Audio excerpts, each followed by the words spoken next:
Hey Jen, du musst mir helfen. Ich muss morgen mein Protokoll abgeben und mein Ergebnis ergibt absolut keinen Sinn. Ich habe es mit den Ergebnissen von meinen Kommilitoninnen verglichen und meines ist nur ungefähr 2/3 so groß. Deshalb habe ich auch alle meine Rechnungen schon mehrmals überprüft. Mir ist dabei aber kein Rechenfehler aufgefallen. Kannst du mir vielleicht sagen, was ich falsch gemacht habe? Naja, Messwerte und Fehler gehören immer zusammen. Wie groß war denn euer Fehler? Welcher Fehler? Ich habe doch gesagt, dass ich alles richtig gemacht habe. Nein, Andi, mit Fehler meine ich nicht, dass du etwas falsch gemacht hast, sondern die Ungenauigkeit eures Messwerts. Schau mal, das ist so. Den exakten Wert wirst du wahrscheinlich sowieso nie erreichen können. Denn da spielen so viele Dinge bei deinem Versuch eine Rolle, wie zum Beispiel die Umgebung, die Geräte oder der Experimentator, also du, dass du immer etwas daneben liegen wirst. Nehmen wir mal zum Beispiel die Lichtgeschwindigkeit im Vakuum. Die bisher genaueste Bestimmung mit Hilfe eines Lasers ergab im Jahr 1972 einen Wert von 299.792.456,2 Metern pro Sekunde. Allerdings hat dieser Wert auch eine Ungenauigkeit von 1,1 Meter pro Sekunde. Nicht einmal 50 Jahre zuvor wurde mit einer anderen Methode ein Wert von 299.796.000 Metern pro Sekunde bestimmt. Damals aber mit einer Ungenauigkeit von 4.000 Metern pro Sekunde. Wenn man also die Ungenauigkeit mit einbezieht, sieht man, dass beide Ergebnisse tatsächlich die Lichtgeschwindigkeit bestimmt haben, allerdings mit unterschiedlicher Genauigkeit. Der erste Versuch, die Lichtgeschwindigkeit zu bestimmen, stammt übrigens aus dem 17. Jahrhundert und ergab einen Wert von 220 Millionen Metern pro Sekunde. Damals waren aber auch mehrere Annahmen notwendig, um diesen Wert zu erhalten. Du siehst also, auch so eine große Abweichung wie bei deinem Ergebnis muss nicht heißen, dass du etwas falsch gemacht hast. Der Wert des Fehlers bzw. der Ungenauigkeit lässt sich manchmal, wie in den ersten beiden Beispielen, auch berechnen, zum Beispiel mit einer Fehlerfortpflanzung. In deinem Fall ist das aber leider nicht möglich. Deswegen ist es immer notwendig, dir darüber Gedanken zu machen, woher die Ungenauigkeit kommen könnte. Dies nennt man Fehlerbetrachtung und die gehört zu jedem Versuchsprotokoll dazu. Okay, und worauf muss ich jetzt alles achten? Naja, fangen wir mal damit an. Fällt dir vielleicht irgendetwas ein, was anders sein könnte im Vergleich zum Versuch von deinen Kommilitonen? Das muss auch nicht unbedingt etwas sein, auf das du einen Einfluss gehabt hast. Wir sollten unseren Versuch bei Raumtemperatur durchführen, also bei 20 Grad Celsius. An dem Versuchstag war es sehr heiß. Da waren es trotz Klimaanlage sicher über 25 Grad im Praktikumsraum. Okay, das kann schon mal einen Teil deiner Abweichung erklären und sollte deshalb erwähnt werden. Da siehst du aber auch, dass deine Fehlerbetrachtung auch schon am Versuchstag beginnt, indem du auf solche Kleinigkeiten achtest und sie gegebenenfalls auch notierst. Okay, verstanden. Aber wie hätte ich so einen Fehler denn vermeiden können? Man hätte gegebenenfalls den Versuchsaufbau anpassen können. Aber wie in deinem Fall ist das ja nicht immer möglich, beziehungsweise liegt auch oft nicht in deiner Verantwortung. Dann ist es aber umso wichtiger, diese möglichen Fehlerquellen auch in einer Fehlerbetrachtung zu beschreiben.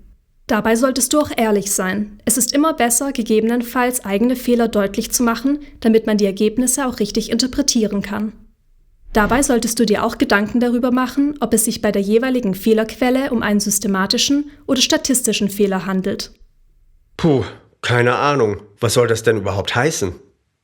Systematische Fehler sind Fehler aufgrund des Versuchsaufbaus. Sie sind reproduzierbar, das heißt, sie treten bei jeder Messung gleich auf, weswegen sie sich auch nur sehr schwer erkennen lassen. Wenn man zum Beispiel für die Bestimmung einer Masse immer dieselbe Waage verwendet, diese aber aufgrund einer ausgeleierten Feder immer eine zu geringe Masse angibt, lässt sich dieser systematische Fehler nur erkennen, wenn man die Waage mit mehreren anderen Waagen und einer Standardmasse vergleicht. Systematische Fehler lassen sich deshalb oft nur vor einem Experiment durch die Versuchsplanung umgehen. Im Gegensatz dazu lassen sich statistische Fehler nicht vermeiden. Sie treten zufällig auf und lassen sich deshalb nicht reproduzieren. Dafür können sie leicht erkannt und abgeschätzt werden. Legt man beispielsweise einen Gegenstand nicht immer gleich auf eine Waage, so wird immer eine leicht veränderte Masse angezeigt. Der statistische Fehler ist dabei offensichtlich, lässt sich aber unmöglich vermeiden. Statistische Fehler lassen sich, wie der Name bereits verrät, nur statistisch minimieren, zum Beispiel durch vermehrte Wiederholung eines Experiments und anschließende Bildung des Mittelwerts. Das sind aber nicht alle Fehlerquellen, die man beachten muss. Es gibt auch noch Fehler aufgrund der Genauigkeit der Datenerfassung. Diese hängen von der Genauigkeit der Messgeräte ab und müssen somit ebenfalls bei der Versuchsplanung beachtet werden. Zum Beispiel macht es einen Unterschied, ob man eine Masse mit einer Fahrzeug-, Personen- oder Küchenwaage bestimmt. Die Ungenauigkeit von Messgeräten wird deshalb oft bereits durch den Hersteller angegeben. Okay, aber wie finde ich das heraus? Also oft steht die Genauigkeit direkt auf dem entsprechenden Gerät. Wenn das aber nicht der Fall sein sollte, kannst du auch einfach deine Assistentin oder deinen Assistenten fragen. Die Ungenauigkeit sollte aber auch bei der Anzahl an signifikanten Stellen für die Angabe von deinen Messdaten berücksichtigt werden.